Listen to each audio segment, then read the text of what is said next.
Freilich Chag, everyone. Well, hello from Eretz Yisrael, Eretz HaKodesh, as our Shua said, across from Holy of Holies. I was asked to share maybe a little thought on halachas of Chanukah, so I'll share a little bit about a couple of questions that have been asked by the alumni over the last couple of days in terms of Hilchos Chanukah.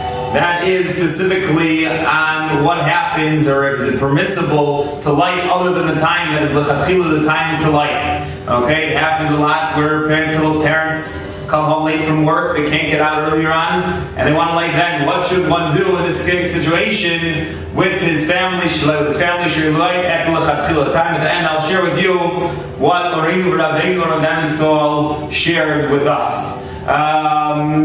Basically we all know that the best time to light, as we do here in Klal and Eretz Yisrael, and B'Prat here in the Tevarye, is that we light at the right time over here, either Shir or Tzesach L'Chavim here in Yeshiva, we go like the Gra, like Oreinu Rav Sol says to do, for Shlomo Zalman, and light with the Shia. That's a great thing to do, to try and look for the best time to light. The question is, what if you cannot light at that specific time? Okay, so the question is, really, is it okay for people to come home late at work, 7 o'clock, 8 o'clock at night, and light at that time, or should they do all the things that they can possibly do to come home early to light the candles? And that's based on the sugya in the Masechet Shabbos, over there in the couple Davim, when it talks about Hilchos Chanukah. The Gemara says that the best time to light is Tichel Regel Min Hashuk. And the Gemara says that two different terutzim over there on what the shear of Allah Kaseris is. You know, it's about a Chatzi Shah. Is this a Chatzi Shah of the time that the candles have to be lit for? Okay, that once you light it has to last for a half hour? Or Inami the Shiura, the Gemara says, this is the, Inami, if one has not lit his candle, he still has this amount of time to still light. Which master from the second Hirutz the Gemara is, you only have this extra half hour from the time of Tichel Regel Meshuk, and a half hour either after Shkiat Chama, or Tzesach Kochavim to go ahead and light your candles. If you not light at this time, then from that second Hirutz the Gemara, it sounds like you should not be lighting anymore. Okay, however, Tosfos over there, and basically it's two different mahalchim based on this Tosfos and other Rishonim on why possibly one could light after this half-hour slot. So Tosfos over there introduces the idea that since anyways, as the Gemara goes on to say that nowadays, after the Shas Sakana Ve'ilach, they would manicha l'shulchano v'dayim. After the time where the Goyim would be a Sakana light in front of them, they would go and do bad things to the Jews, and therefore they said stop lighting in the window, stop lighting by the doorway, rather one should go ahead and light on this table B'dayim. So at that point, Ve'ilach says Tosfos, we really don't have to be so makam in the time. The whole idea of when you would light the Lakas Neiros, it would really be for the Persuni Nisa outside, that people would be walking by during this time, and that would be the Iker Zman of Persuni Nisa. Okay, so therefore, Tosfos says really nowadays, if we follow still this, because Sakana Ve'ilach, we could still say that now you can go ahead and light at any time for a time, we don't have to be so makam on this time.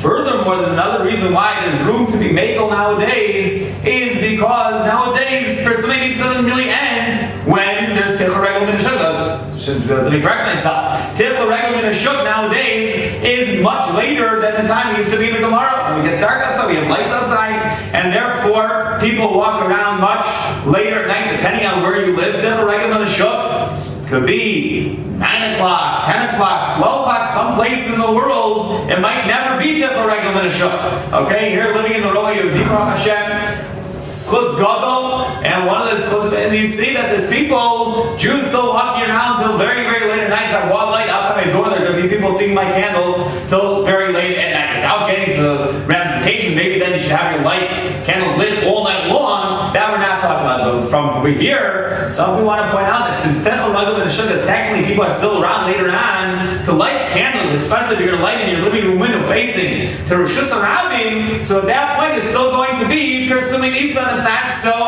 choshev that you have to light within that zman again. So these are two important yeshuvim in order for those working people out there who can't light at the correct time of Shkia Tzisek L'Chavim. In America at least, Rav Moshe Feinstein passing that people should write like Lichatchila, 10 minutes after the Shkia. 10 minutes after the Shkia is the Lichatchila time.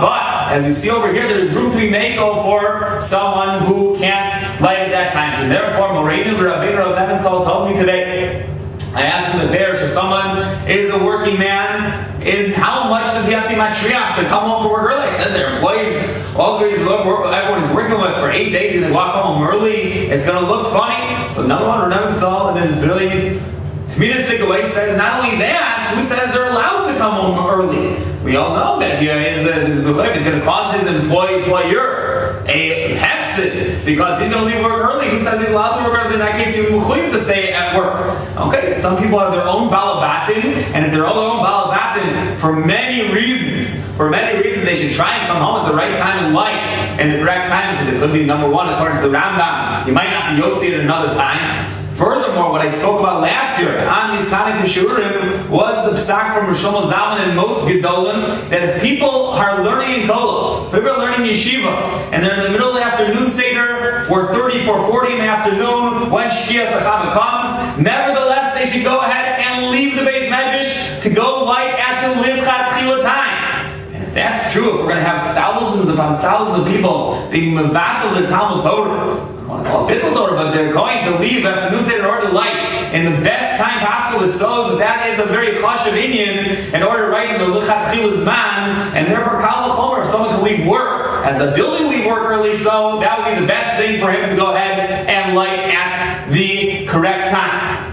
Light at the correct time. And therefore, one should try this, but if once again, he's working for other people, or he just simply can't get home, he has what to rely on to go ahead and light Chanukah candles later on, because it's still considered Shas Sakana, even if not still Shas Sakana, as the Rishonim say. Some Rishonim go, or as the Ruah points out, that once the Takana was made, the Takana still goes on after that.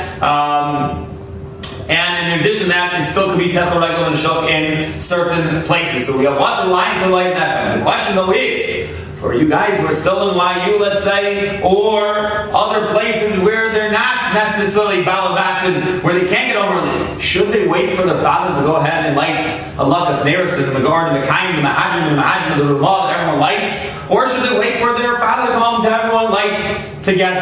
And I think this answer goes with something that we always have to think about, and really what Hanukkah candles also represent is the idea of Shalom Bayis. If you look at the end of the Rambam, if you look in Rav Amos' shir that he gave to the Kol, I think it was sent out to you guys also, he speaks at length, that's the last Rambam in Hilchos Chanukah, talks at length about the idea of Shalom Bayis. Okay, and therefore you have to ask to make yourself a good cheshbon. If your father's going to be totally fine, everyone's going to be okay with you go ahead and lighting at 5 o'clock in the afternoon without everyone else, and you want to kind your lechatchila, great, because it's unbelievable. But if you think it's going to be Begam and your father, your mother, they want to light together with the family like everyone does, like many families do on Hanukkah, then you have the right to go ahead. Rabbi Nebenzahl told me that if your father is not going to want to play with them, you should wait, even though you're not going to light at the correct time. You're going to light still. You're going to be Yotzi Yedei Chavasa, and therefore you should go ahead and with the Shalom Bayis come together and go ahead and light with your families. Okay? And that's the psak of Moreinu Rabbeinu. And even though, see over here, you're giving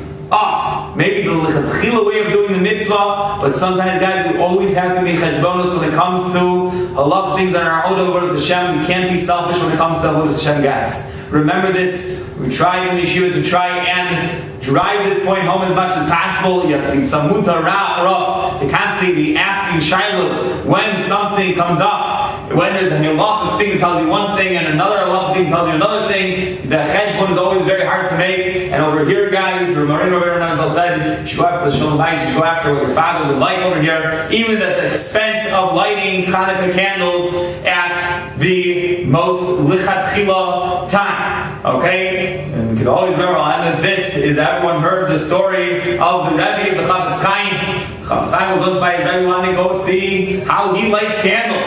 And he got there right before Shkia, and the Rebbe has his light candles waiting to light, and he's waiting, and the Chavetz Chaim is looking at his watch, and he sees that his Rebbe's not lighting his candles. What's going on? The answer is that the Chavetz Chaim realizes a couple hours later when his Rebbe's wife enters the door, then he goes ahead and lights his candles, and he turns to the Chavetz Chaim and says, "You're probably wondering why I didn't light candles on time. It's because my wife loves to be there when I light those candles." And therefore, what the Rebbe, the Chavetz Chaim, teaches us is this principle that we always have to, the halacha cannot be taken in a box. It cannot be taken in a box. We have Shulchan Aruch, we have to follow Shulchan Aruch, but we also have to have the fifth Shulchan Aruch, and therefore a lot of times things are not directly on the page over there in the Shulchan Aruch. We have to have a lot of common sense, be talked to a Rav about these types of shilas, not to cause machlokes, and not only not to cause machlokes over here, just to bring in the feeling of Hanukkah with the family together is a very special inyan, as I spoke about last year. The chinuch that goes around in Hanukkah, the specialness, the warmness of sitting by those Hanukkah lights is a very special thing, and we should remember the lesson that the Rebbe, the Chavetz Chaim, taught us, what Rabbeinu Nebenzahl taught us. Remember to try and kind of kids in the hidden. The idea of the Hanukkah candles is light. You never mitzvah the Torah or have you have to have shalom bayis. That's for all those young couples out there. We have to make Hanukkah, work on our shalom bayis, guys. It's a special time not to put lachats on people to light. This time, better to have the shalom bayis and taking the lessons of those Hanukkah lights than to necessarily be so concerned about that exact moment of getting in the correct halakas zeros. Obviously, once again, we like to follow every sifkat in the Mishnah Berurah if we can, and that's a great thing. That's an unbelievable thing if we can possibly do it, but not at the expense of others. Everyone have a freilich in Hanukkah Sameach. We miss you all. We love to see you around there. Please come back and visit us all. Kol Tov, Hanukkah Sameach.